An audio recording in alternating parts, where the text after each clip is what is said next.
Queridos irmãos, vamos abrir a palavra de Deus no livro de Gênesis, capítulo 32. E vamos escutar a leitura do verso 1 até o verso 21. Aqui nós temos o relato de como Jacó se prepara para encontrar com seu irmão Esaú. Gênesis 32, de 1 a 21. Também Jacó seguiu o seu caminho, e os anjos de Deus foram encontrar-se com ele. Quando Jacó os viu, disse: Este é o acampamento de Deus. E deu àquele lugar o nome de Maanaim. Então Jacó enviou mensageiros adiante de si a Esaú, seu irmão, à terra de Seir, território de Edom, e lhes deu essa ordem: Assim vocês falarão a meu senhor Esaú. O seu servo Jacó manda dizer: Como estrangeiro morei com Labão, em cuja companhia fiquei até agora. Tenho bois, jumentos, rebanhos, servos e servas. Envio esse comunicado ao meu senhor para encontrar favor na sua presença.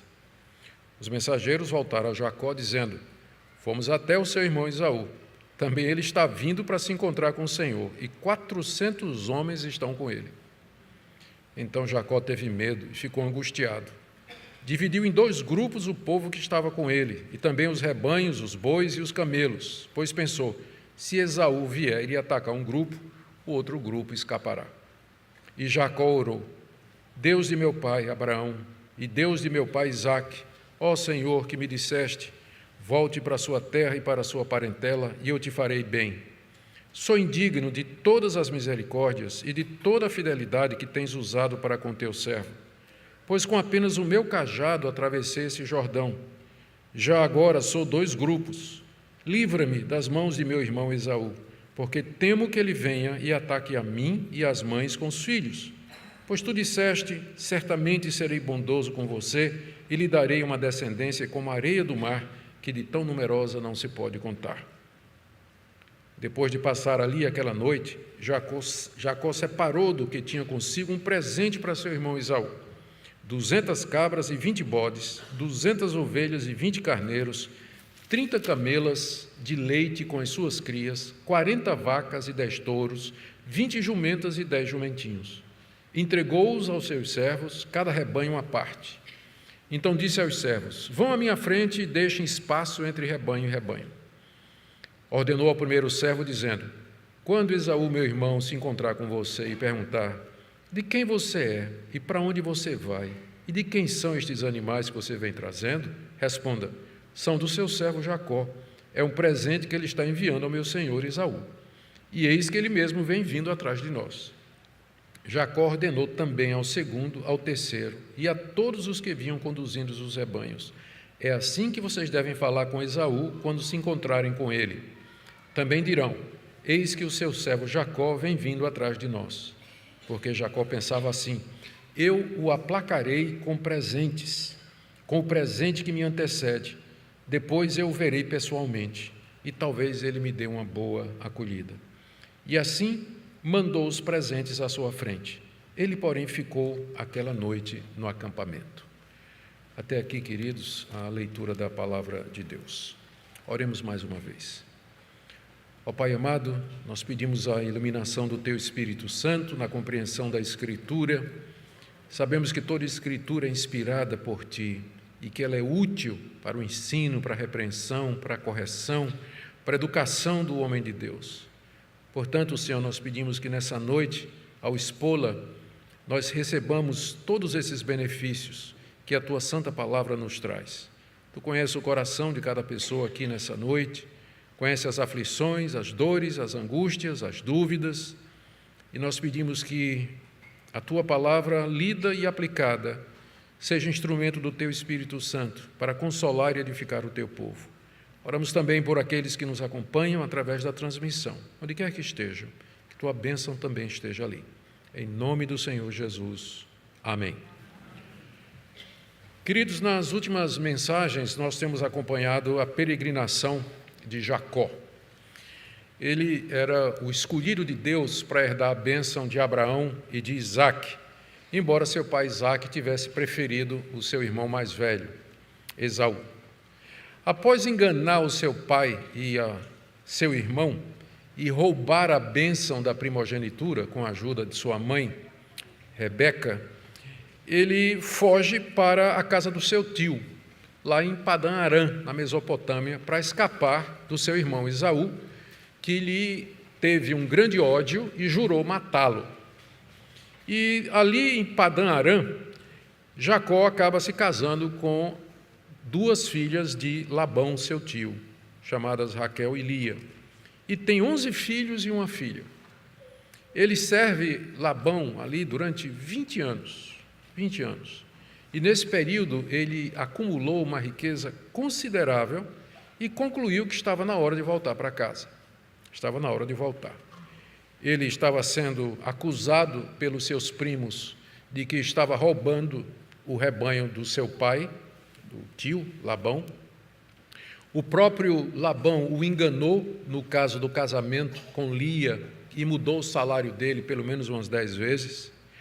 O clima era de tensão e hostilidade, e o próprio Deus havia aparecido a Jacó dizendo: está na hora de você voltar. Volte que eu estarei com você, e eu farei com que tudo dê certo com você. Então Jacó, aproveitando uma ocasião que Labão está fora, está tosqueando as suas ovelhas há 3 dias de viagem, ele junta os seus rebanhos, sua família, seu povo, seus servos e bens, e parte de volta para Canaã. Mas ele é alcançado 10 dias depois de ter fugido, ele é alcançado nas montanhas de Gileade por Labão e um pequeno exército, que tinha vindo com o objetivo de impedi-lo de continuar e tomar de volta tudo aquilo que Jacó havia adquirido durante os 20 anos. Mas então Deus apareceu a Labão e o proibiu de fazer qualquer mal a Jacó. Jacó era o protegido de Deus. Jacó era o continuador da aliança, da promessa, e Deus o protegeu contra aquele homem mau, Labão, que pretendia de fato prejudicá-lo. Não resta nada para Labão a não ser propor uma aliança de paz com Jacó, feita a qual ele volta para a sua terra em paz. Volta para a sua terra em paz. E agora Jacó tem diante de si o próximo desafio, que é, antes de chegar em Canaã, se encontrar com seu irmão Esaú, que 20 anos antes havia jurado de morte o seu irmão mais novo, por conta da trapaça que ele tinha feito e roubado o direito de primogenitura que pertencia, humanamente falando, a Esaú. O nosso texto, então, nós vamos dividir, primeiro, esse encontro de Jacó com os anjos de Deus, do verso 1 até o verso 2. Depois, Jacó manda mensageiros a Esaú para preparar o caminho, o encontro, do verso 3 até o verso 6, e do verso 7 a 21, as providências que Jacó toma para que o seu encontro com Esaú seja pacífico, devido ao grande temor e receio que ele tinha. O texto começa com a narrativa do encontro de Jacó com anjos de Deus, versos 1 e 2. Esse é o primeiro de 3 encontros que Jacó vai passar, que vão definir sua vida. Ele aqui vai encontrar os anjos de Deus, em seguida ele vai encontrar o próprio Deus no Val de Jaboque, veremos isso no próximo domingo, e em seguida, e somente depois, é que ele vai encontrar Esaú. 3 encontros. Hoje à noite vamos ver o encontro com os anjos e a preparação que ele faz para o encontro com Esaú. Após se despedir de Labão, o texto nos diz aí que Jacó retoma a sua jornada para Canaã. Verso 1, também Jacó seguiu o seu caminho. Também aqui é porque no verso anterior está dito que Labão voltou para casa. E aí também Jacó seguiu o seu caminho como Labão havia feito. Já se passaram 10 dias de viagem que isso tinha acontecido. Já tinha passado 10 dias que ele tinha fugido. E ele ainda tinha várias semanas pela frente. A distância era muito grande lá de Padã Arã para Hebrom, a casa de Isaque, seu pai. E a uma certa altura do caminho, a gente não sabe quanto tempo depois, anjos de Deus foram se encontrar com Jacó. Nos diz aí o verso 1, os anjos de Deus foram encontrar-se com ele. Talvez aqueles mesmos anjos que apareceram a Jacó quando ele estava fugindo de Esaú e dormiu uma noite na cidade, nas cercanias da cidade de Luz, usando uma pedra como travesseiro. E ele teve aquela visão de uma escada que ia da terra até o céu, e os anjos de Deus subindo e descendo, e Deus ao lado da escada dizendo: vá, eu vou estar com você, vou lhe abençoar e vou lhe trazer de volta para essa terra. E os anjos de Deus estavam ali presentes naquela visão. E agora, quando Jacó está voltando, os anjos de Deus vêm ao seu encontro mais uma vez. A gente não sabe se isso aconteceu numa visão, como foi a primeira vez, lá na cidade de Luz, ou Betel. É possível que os anjos apareceram em forma humana, como nós já lemos que eles podem fazer. Um exemplo é quando eles se manifestaram fisicamente ao encontro de Abraão na preparação da destruição de Sodoma e Gomorra. Jacó viu os anjos acampados e ele então entendeu que era o acampamento de Deus. Diz aí no verso 2, né? Quando Jacó os viu, disse: esse é o acampamento de Deus. A palavra acampamento no hebraico significa também exército, um exército acampado. Um exército está sempre em movimentação e se acampa. E é isso que Jacó viu ali. Ele entendeu que Deus havia mandado os seus anjos para protegê-lo na viagem de volta e preparar o caminho para o seu encontro com seu irmão Esaú.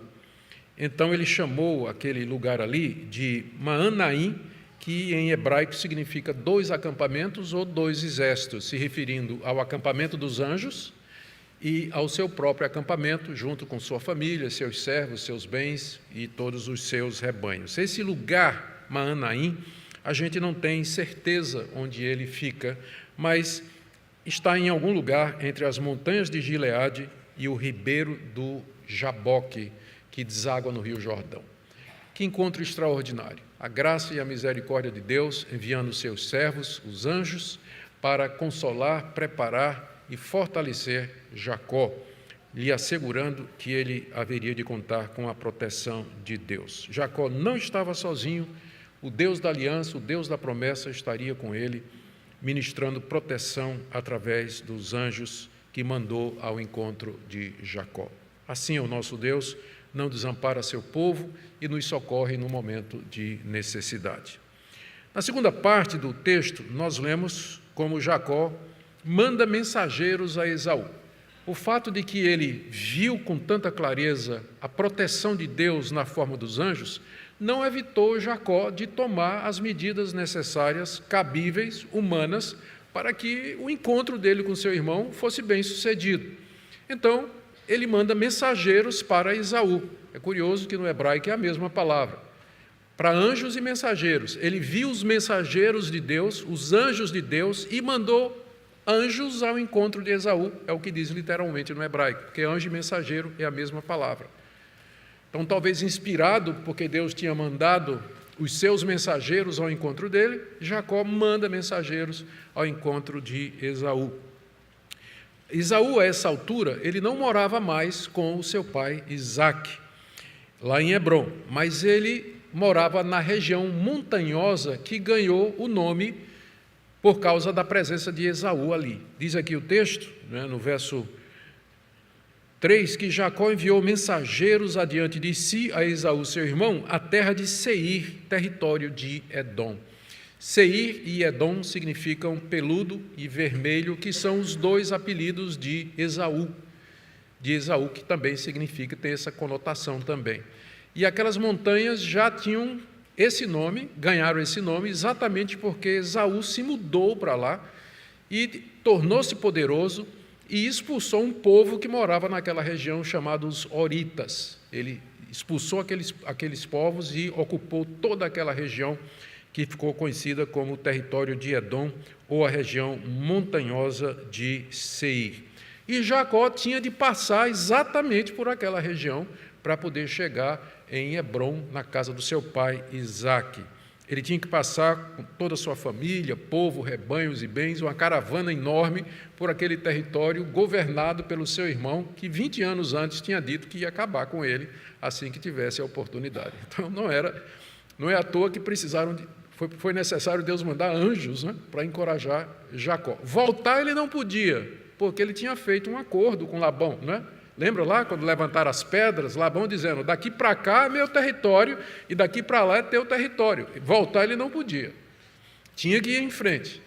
contando agora com a proteção de Deus, mas nem por isso deixando de tomar algumas providências. Ele manda mensageiros para, na sua frente, ao encontro do seu irmão Esaú, que mora agora naquelas montanhas.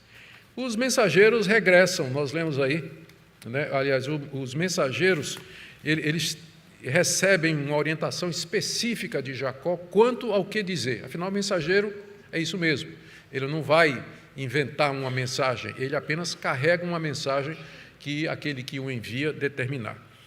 E Jacó os instruiu a dizer os seguintes pontos aqui. Primeiro, eles deveriam se referir, quando encontrassem Esaú, os mensageiros deveriam se referir a Jacó como servo de Esaú. Servo de Esaú. Como ele diz aí, no verso 4. Jacó enviou mensageiros, verso 3, verso 4, e lhes deu essa ordem, dizendo: assim vocês falarão a meu senhor Esaú.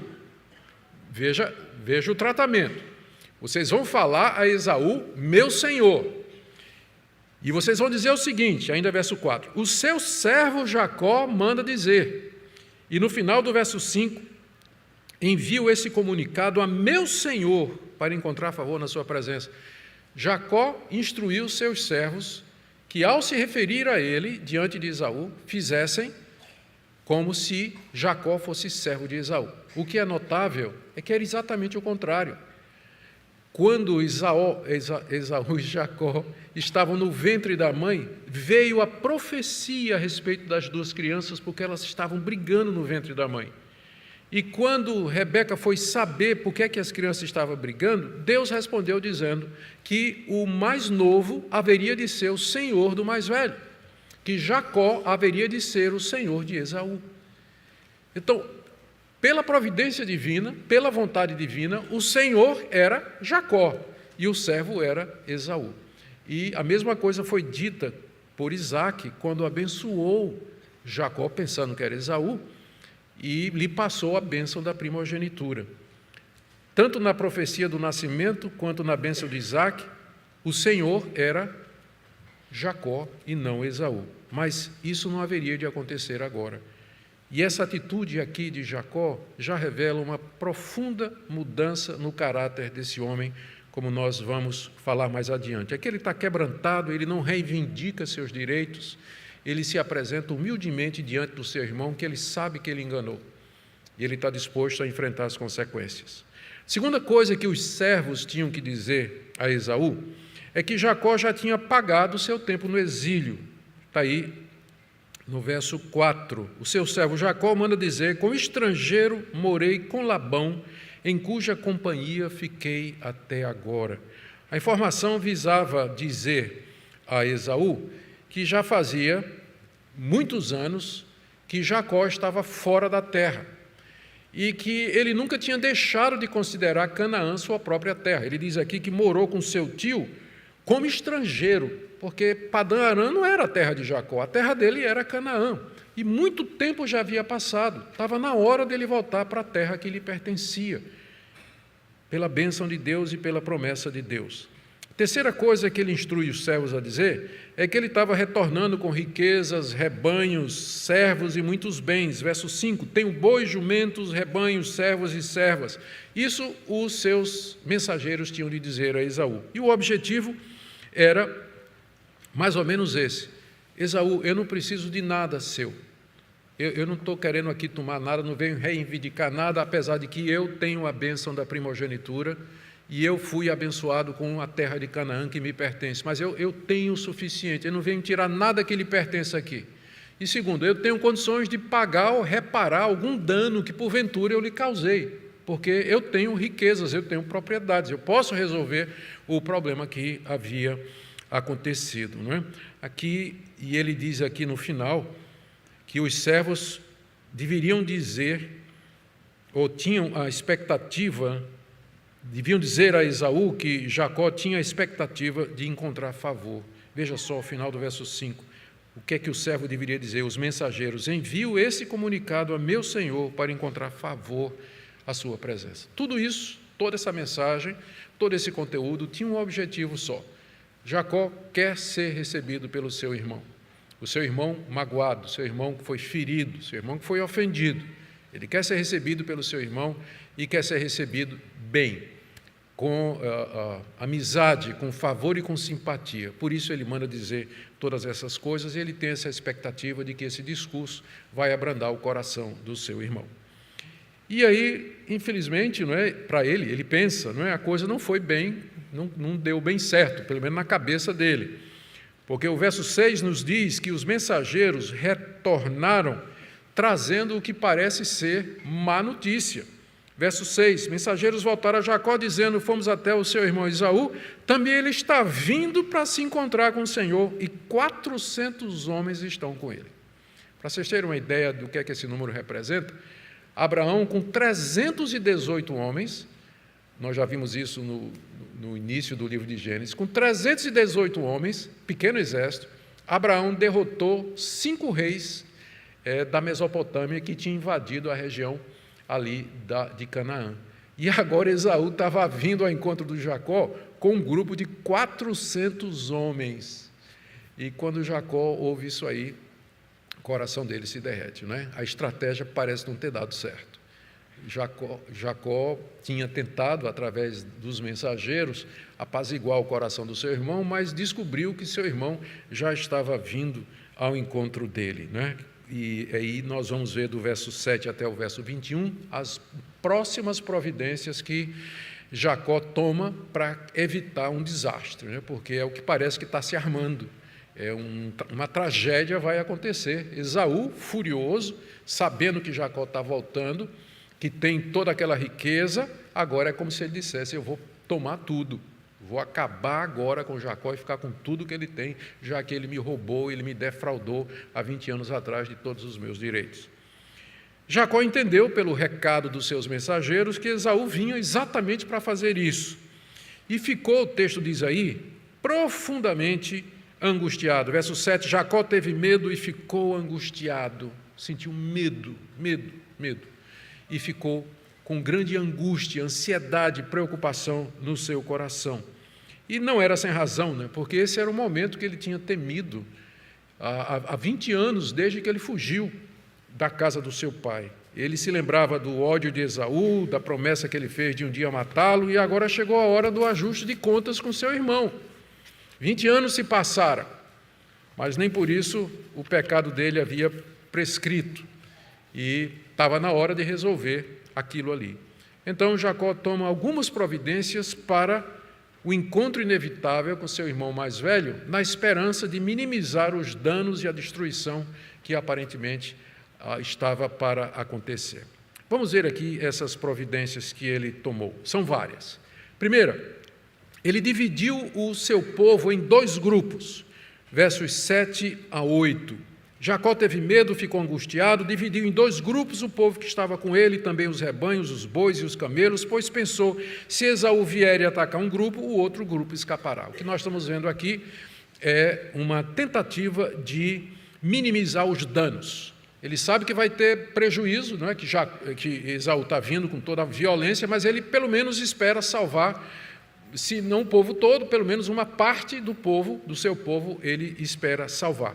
Então, dividiu em 2 grupos, provavelmente os filhos com as respectivas mães, o rebanho, os servos, os bens, 2 grupos ele separou e provavelmente um iria na frente, um primeiro grupo iria na frente e o segundo grupo iria atrás.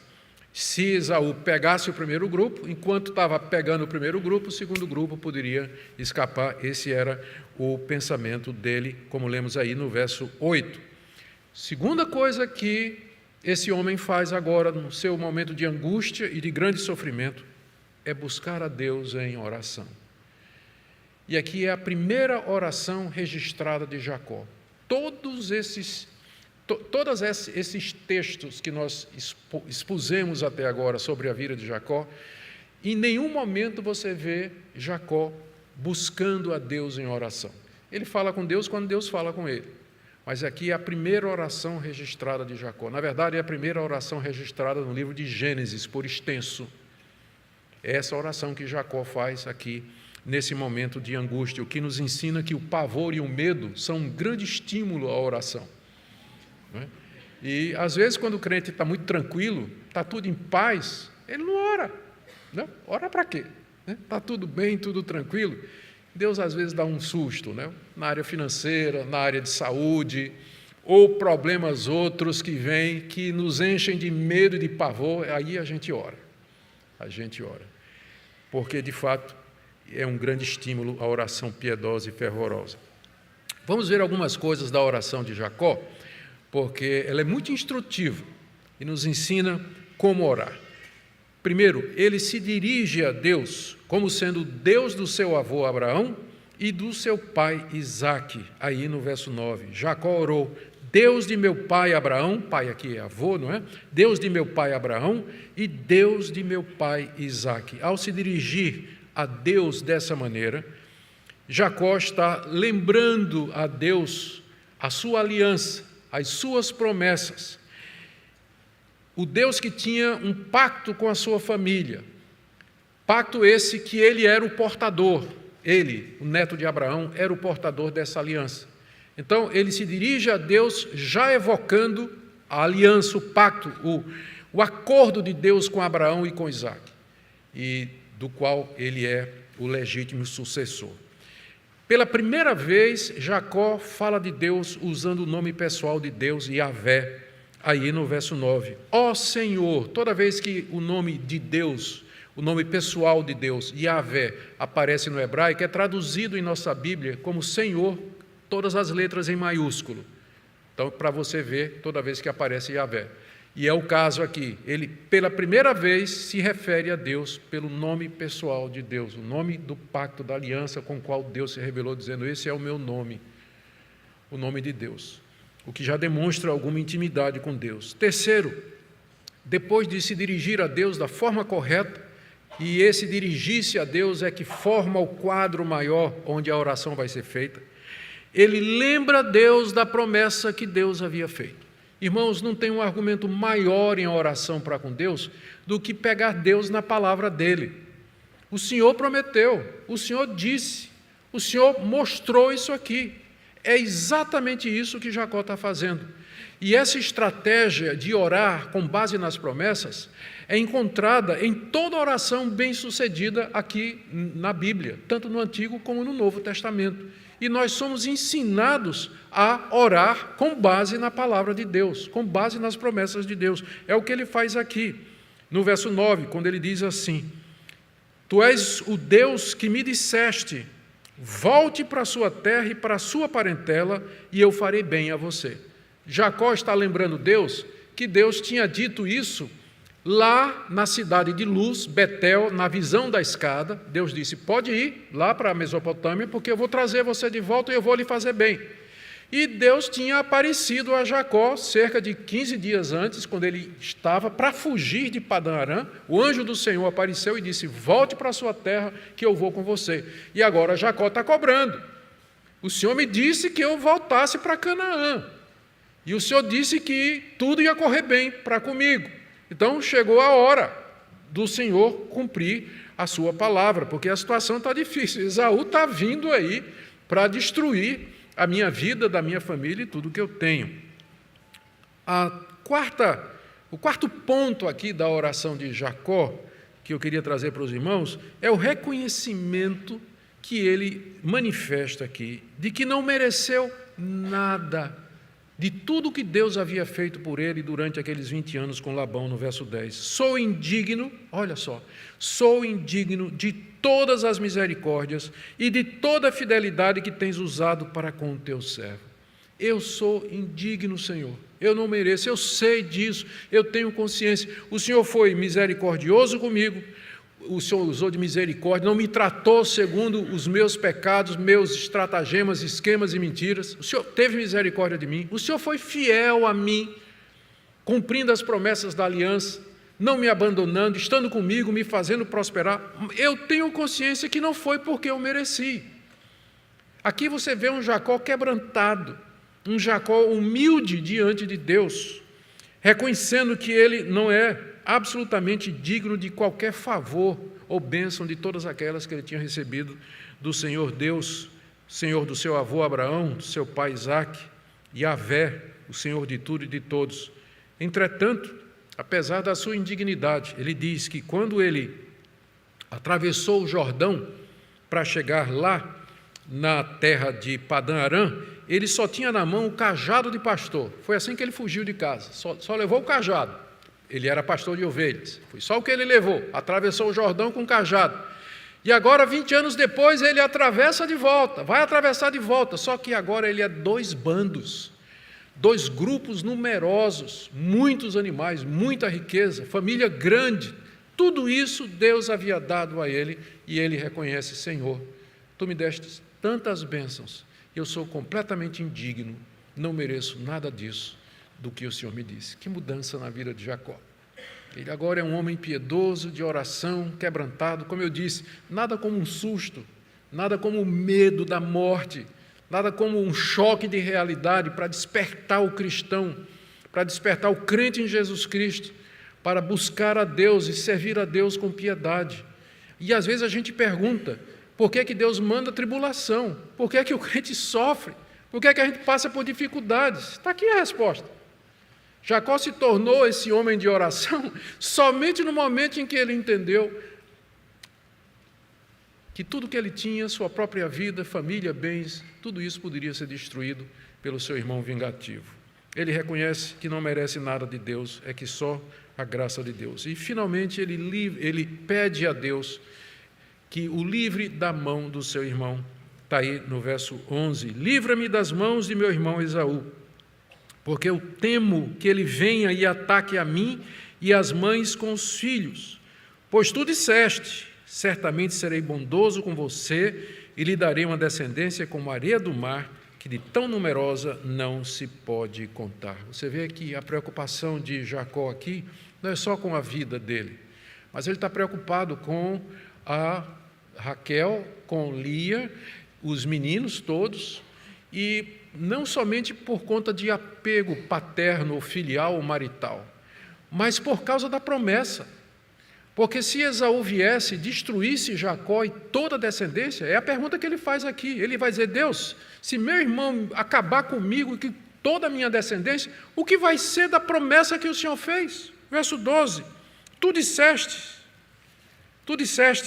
certamente te darei uma descendência como a areia do mar, tão numerosa como não pode ser contada. A gente não sabe exatamente quando Deus disse isso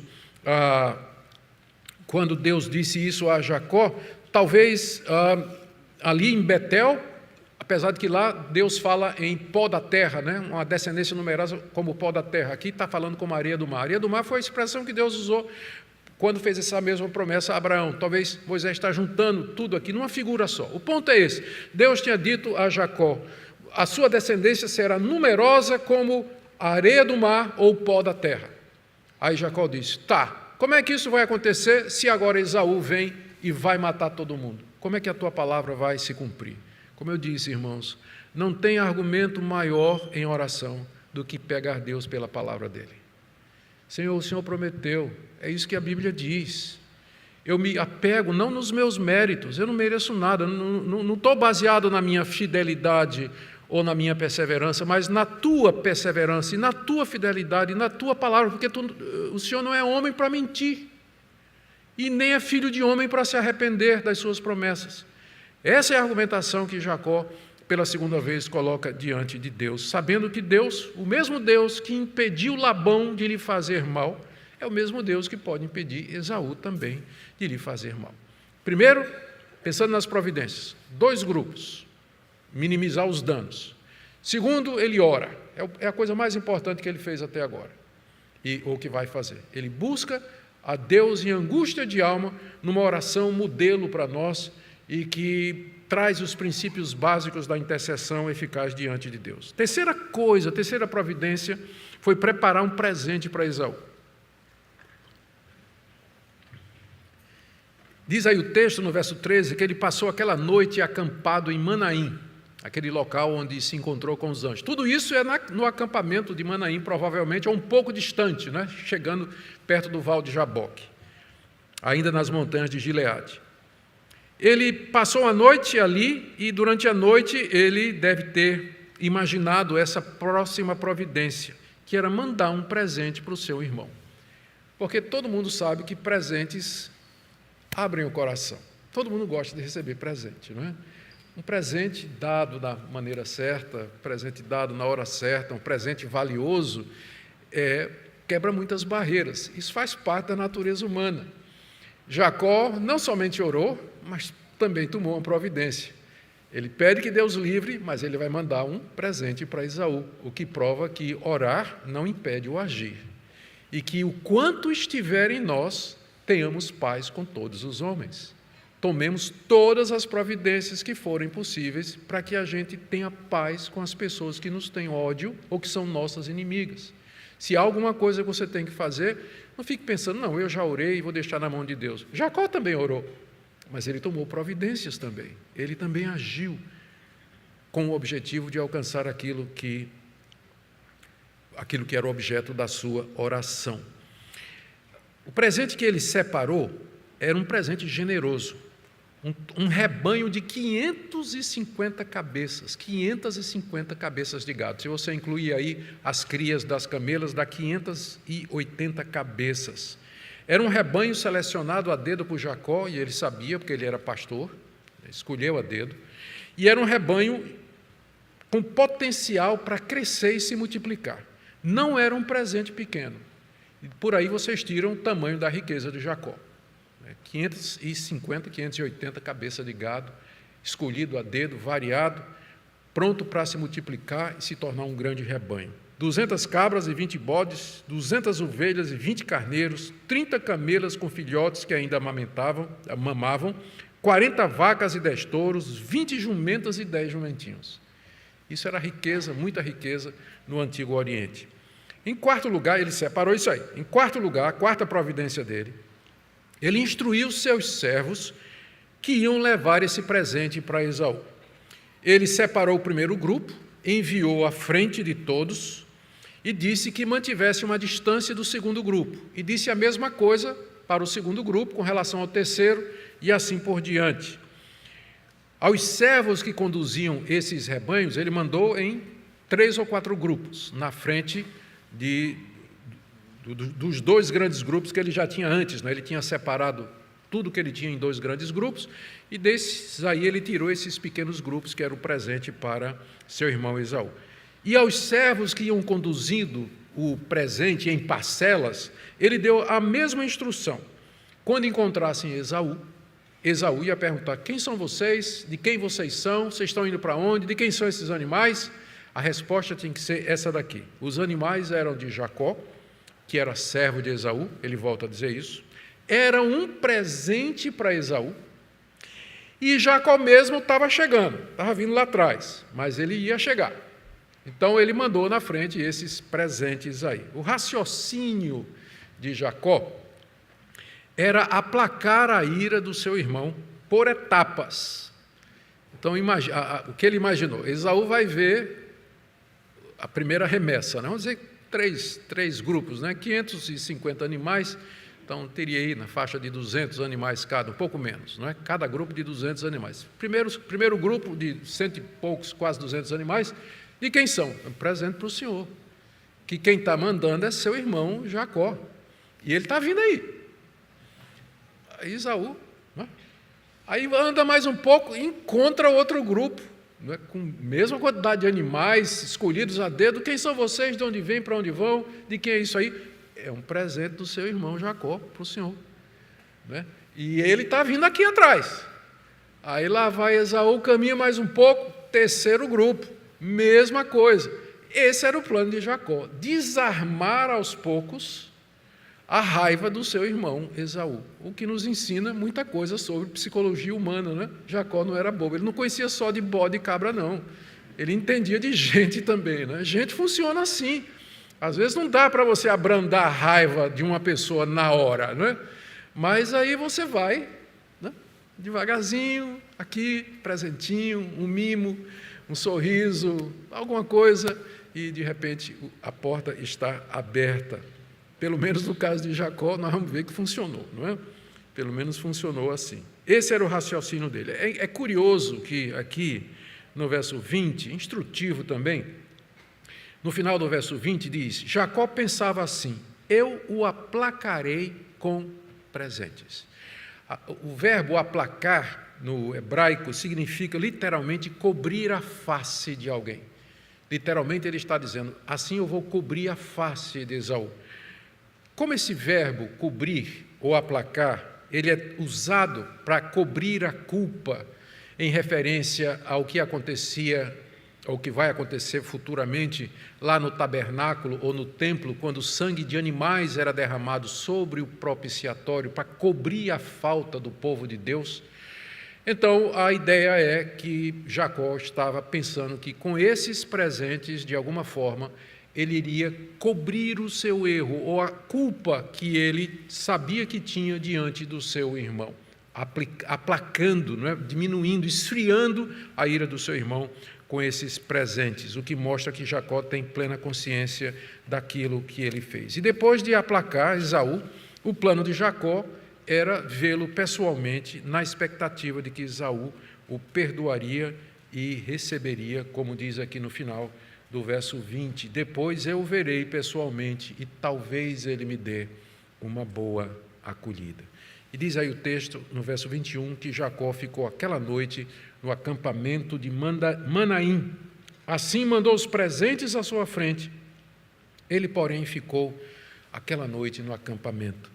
Ainda de dia, ele mandou aqueles grupos sucessivos, o presente em etapas, mas ele mesmo ficou ali porque algo extraordinário ainda haveria de acontecer, que nós veremos no próximo domingo. Terminando, gente, o que Moisés queria ensinar aos israelitas, os primeiros leitores, a primeira audiência dessas histórias maravilhosas? Eu destaquei 2 pontos aqui. Eu creio que o alvo de Moisés é mostrar aos descendentes de Jacó, séculos depois, a fidelidade de Deus para com os seus servos e no cumprimento das suas promessas. Deus enviou anjos ao encontro de Jacó num momento crucial, com isso cumprindo a sua promessa e de protegê-lo e encorajando Jacó a perseverar e seguir para a terra prometida, que Deus haveria de estar com ele. Nós veremos que Deus vai atender a oração de Jacó, muito mais do que Jacó havia pensado ou pedido. Da mesma forma, os israelitas deveriam confiar nas promessas de Deus. Deus havia prometido que daria aquela terra.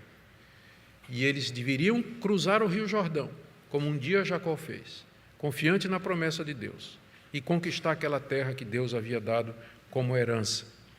Eu creio que uma segunda lição era a respeito da mudança que aconteceu com Jacó, o pai da nação de Israel.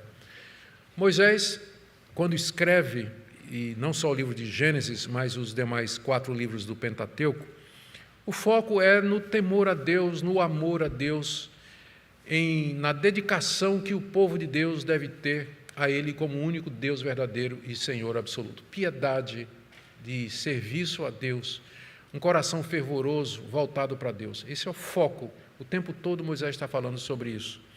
Por isso é importante que ele mostre a mudança que aconteceu aqui em Jacó, o pai da nação de Israel. Jacó, o enganador. Jacó que pegou no pé do irmão na hora de nascer, no calcanhar. Jacó que mentiu e enganou seu pai e seu irmão para obter a bênção. Jacó que usou de estratagemas para aumentar seu rebanho à custa dos animais mais fortes do rebanho do seu tio Labão. Jacó que não era um homem de oração e nem tinha uma vida de piedade, mas agora uma mudança havia acontecido em Jacó, uma mudança profunda depois daqueles anos. Essa mudança está refletida no fato de que ele recorreu a Deus na sua angústia, que se dirige a Deus como Deus da aliança e da promessa, no fato de que ele se apega às promessas de Deus e reconhece a sua indignidade. Da mesma forma, os israelitas deveriam proceder ao entrar na terra, ser piedosos, confiantes, tementes a Deus, recorrer a Deus e sempre depender dele. Essa é a lição que Jacó nos ensina aqui pelo registro de Moisés.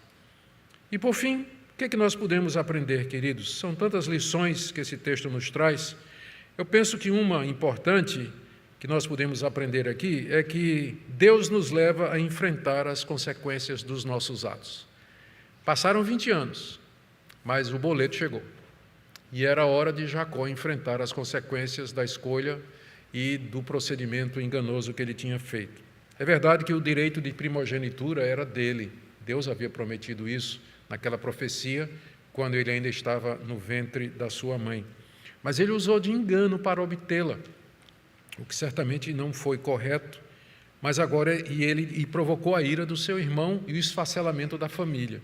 Mas agora ele deveria encarar as consequências dos seus atos.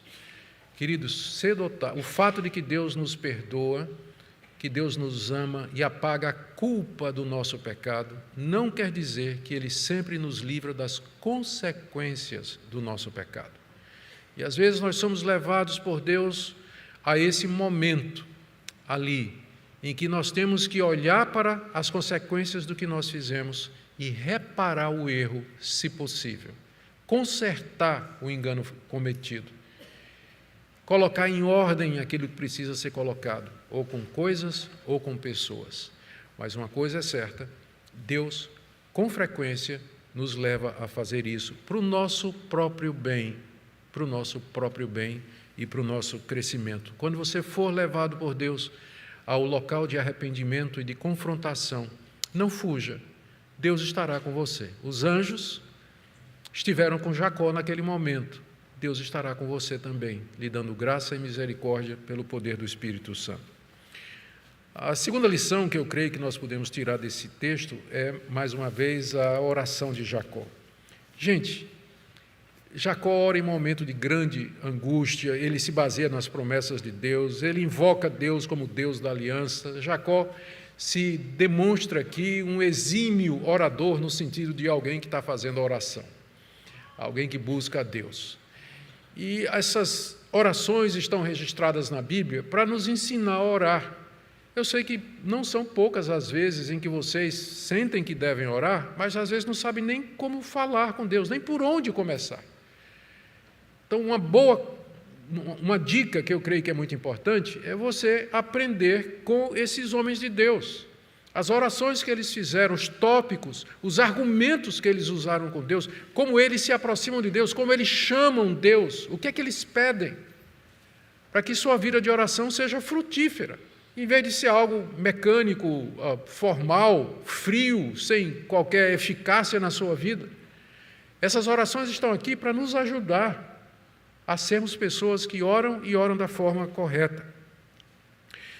Uma outra lição que eu creio que é muito importante para nós é a relação entre orar e agir. Eu já comentei sobre isso, mas deixe-me só aqui fazer uma citação de Martinho Lutero, quando ele comenta esse texto. Ele diz assim: embora nós tenhamos as promessas e mandamentos de Deus, ainda assim Deus não deve ser tentado. Isso é, não se deve negligenciar os meios, mas devemos utilizar essas coisas que podem ser usadas, já que, de fato, Deus não nos deu raciocínio, conselhos e ajuda para que os desprezemos. O que Lutero está dizendo é que se você ora por um emprego e você não sai para procurar um emprego, você está tentando a Deus. Você está tentando a Deus. Então, você ora por um emprego e você vai colocar seu currículo aí nas empresas. Você vai bater perna aí nas empresas, pedir se tem trabalho. Então, se você pensa que, Senhor, dá-me o pão nosso de cada dia, e não vai atrás do seu pão, você está tentando a Deus. Está tentando a Deus. Então, o fato de que nós oramos e buscamos e confiamos na soberania de Deus não anula nossa responsabilidade de usar os meios e os recursos que o próprio Deus estabeleceu para atender às nossas necessidades. A última lição que eu queria trazer para nós aqui é a respeito da compreensão, queridos, de como Deus, através da história, Ele protegeu a santa semente de onde viria nosso Salvador Jesus. Se a gente perguntar, o que é essa história aqui, que parece uma história tão... tentar pregar aqui é como tirar água de pedra, né? O que a gente pode aprender? O que é que isso tem a ver com a história bíblica em geral? Aqui você vê Deus protegendo a santa semente de onde viria o Messias. O nosso Senhor e Salvador Jesus Cristo é filho de Jacó, que é filho de Isaac, que é filho de Abraão. Deus protegeu os patriarcas, protegeu Davi, protegeu toda a linhagem, até que o Messias viesse. E Ele continua a proteger a linhagem do Messias, que são aqueles que creem no seu nome, que professam o seu nome, que são discípulos seus. Como ele mesmo disse, minha mãe, minhas irmãs e meus irmãos são esses que ouvem a palavra de Deus e a praticam. Nós somos a família da aliança. É isso que esse texto, no geral, ele nos ensina, levando em consideração toda a história da redenção, de como Deus, através dos séculos, protegeu o seu povo, cumpriu a sua palavra, até que chegasse a plenitude dos tempos e seu Filho Jesus Cristo, descendente dos patriarcas, ele viesse, encarnasse, se tornasse um de nós, morresse pelos nossos pecados, ressurgisse dos mortos e intercedesse por nós, até que finalmente nós herdemos a Canaã celestial, a vida eterna, o novo céu e nova terra, onde habita a justiça. Queira Deus aplicar essa palavra, meus irmãos, no coração de vocês, para que vocês sejam consolados, confortados, fortalecidos, especialmente desafiados a examinar a vida de vocês à luz da Escritura, à luz da revelação de Deus que foi dada para o nosso bem, para o nosso crescimento. Amém?